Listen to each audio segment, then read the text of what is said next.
Morning students. तो देखिए, आज हम हमारे कक्षा 10th में हिंदी में हमारा पाठ 15 है, आखिरी चट्टान। आखिरी चट्टान एक यात्रा व्रत है जो जिसके लेखक हैं मोहन राकेश जी।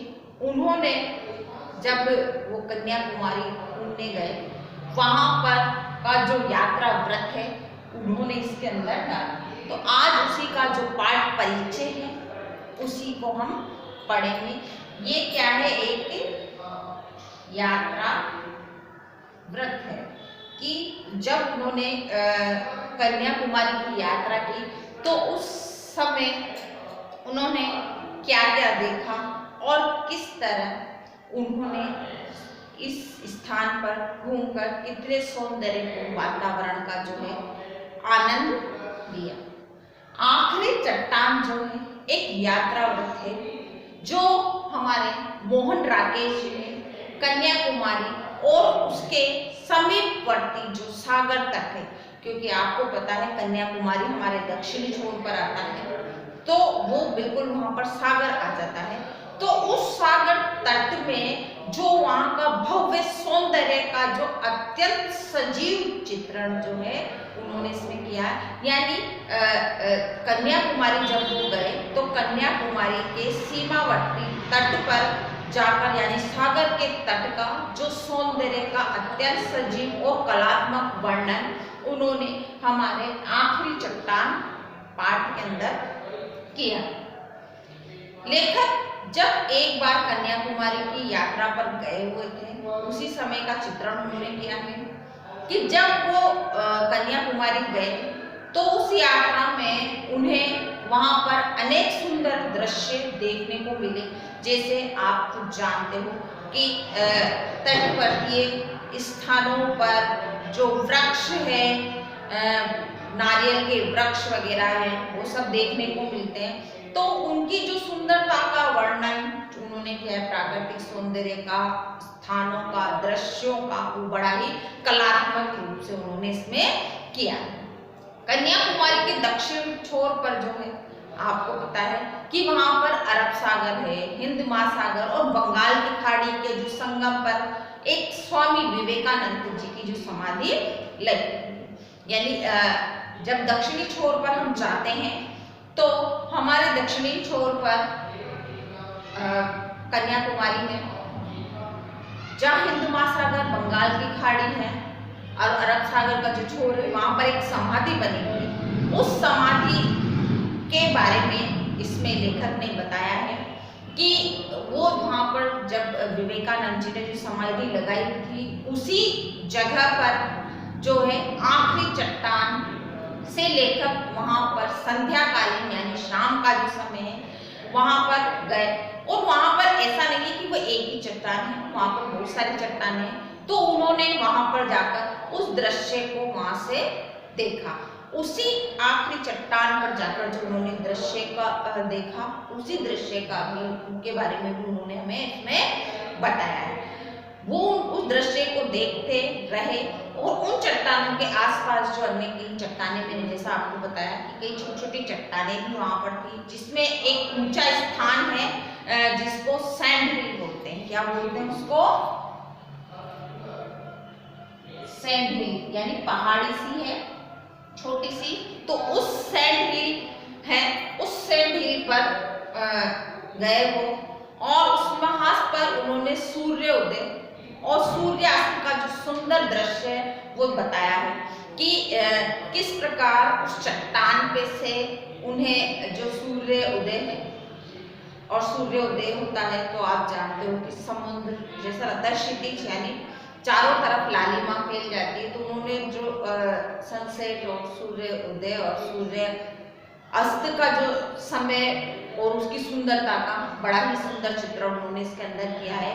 और जो वो सुंदर दृश्य दिखाई दिया, उस दृश्य के बारे में उन्होंने बताया कि जब सूर्य उगता है और सूर्य अस्त होता है तो उस समय वहां पर कितना सुंदर दृश्य देखने को मिलता है। आखिरी चट्टान की यात्रा पर जाने वाले कुछ युवक जो बेरोजगारी यानी इनके साथ ही जा रहे थे, तो वो जो बेरोजगारी के कारण व्यर्थ ही भटक रहे थे, है ना, क्योंकि उनके पास रोजगार नहीं था, कोई काम नहीं था, तो वो व्यर्थ में ही बेरोजगारी के लिए इधर से उधर भटक रहे थे।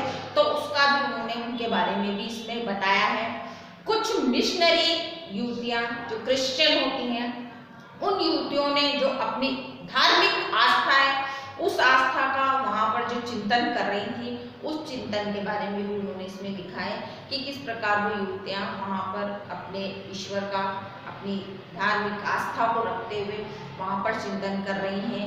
और उसके अलावा लेखक ने रात में जब केप होटल में ठहरा, तो उस केप होटल में क्या हुआ या क्या उनका ठहरना रहा, वो अनुभूतियां भी इसमें ठहराई है।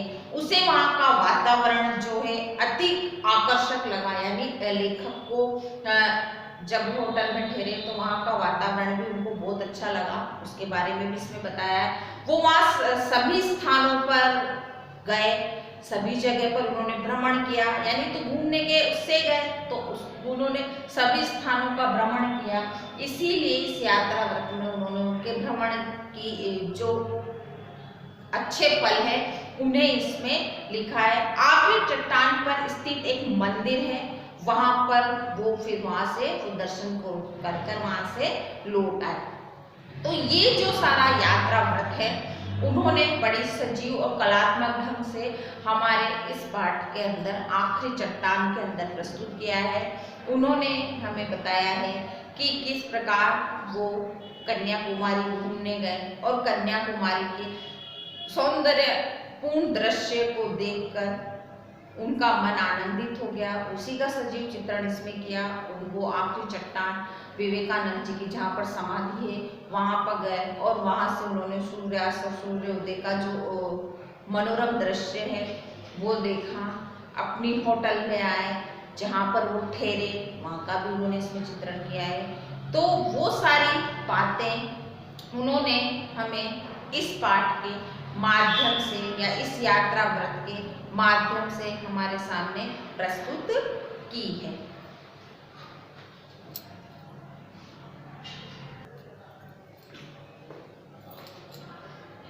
आखिरी चट्टान यात्रा व्रत में मोहन राकेश जी ने जो कन्याकुमारी घूमने गए तो उसके बारे में तो हमें बताया है, उसका जो वर्णन किया है उसमें उन्होंने ये भी बताया है कि किस प्रकार वहाँ पास में थोड़ा सा होटल है, उस होटल में लोग कॉफी पी रहे हैं। जो कुछ व्यक्ति हैं पास में अपने जो रोजगार चलाने के लिए, जो बेरोजगार हैं वो क्या कर रहे हैं, कोई एल्बम बेच रहा है, युवतियां हैं जो फूल ले लेकर बैठी हुई हैं, साथ ही में कुछ लोग हैं जो वहाँ पर घूम रहे हैं। कुछ सूर्यास्त के समय जो चारों ओर सौंदर्यपूर्ण वातावरण होता है और जो लालिमा छा जाती है उसकी फोटो ले रहे हैं। रास्ते में उन्होंने सब कुछ ये दृश्य देखे और कुछ युवतियां जैसे मालाएं बेच रही है, कोई फूल बेच रही है, कॉफी हाउस बने हुए हैं। जो वहाँ की रेत है वो रेत इतनी सुनहरी, इतनी सुंदर, सौंदर्यवान लग रही है, उसके बारे में उन्होंने इसमें लिखा है। उसी के अलावा उन्हें जब उस आखिरी चट्टान विवेकानंद जी की जो समाधि है उस पर गए और वहाँ पर बैठे बैठे इस मनोरम दृश्य को देख रहे हैं, तो देखते देखते वहां पर रात हो गई। तो रात होते होते जैसे जैसे अंधेरा होने लगा, अंधेरा होते लेखक को क्या हुआ, डर का अनुभव होने लगा, क्योंकि जब वो गए तब तो उन्होंने सारे मनोरम दृश्यों का आनंद उठाया कि किस तरह लोग घूम रहे हैं, कोई फोटो ले रहा है, इतना सुंदर दृश्य देखने को मिल रहा है, कोई फूल बेच रहा है, कोई एल्बम बेच रहा है, कॉफी हाउस में लोग कॉफी पीने जा रहे हैं, चारों तरफ थोड़ी बहुत भीड़ लगी हुई है और उस भीड़ में लोग इंजॉय कर रहे हैं, यानी मजा कर रहे हैं, आनंद ले रहे हैं। ये सारे दृश्य वो देखते रहे। लेकिन जब वो चट्टान पर जाकर पहुंचे और चट्टान से उन्होंने इन दृश्यों को देखा और सूर्यास्त होने लगा, चारों तरफ अंधेरा फैलने लगा। जैसे जैसे अंधेरा फैलने लगा तो लेखक को डर लगने लगा और वो फिर एक मंदिर में दर्शन कर कर वहां से वापस लौट आए। तो है आपको समझ कि जो हमारी आखिरी चट्टान है उसमें यात्रा वृत्तांत में उन्होंने कन्याकुमारी में जो तीनों ओर जल से घिरा हुआ है वहाँ के मनोरम दृश्य का बड़ा ही सुंदर और कलात्मक चित्रण इसके अंदर प्रस्तुत किया है। तो आज तक के लिए इतना ही बेटा, धन्यवाद।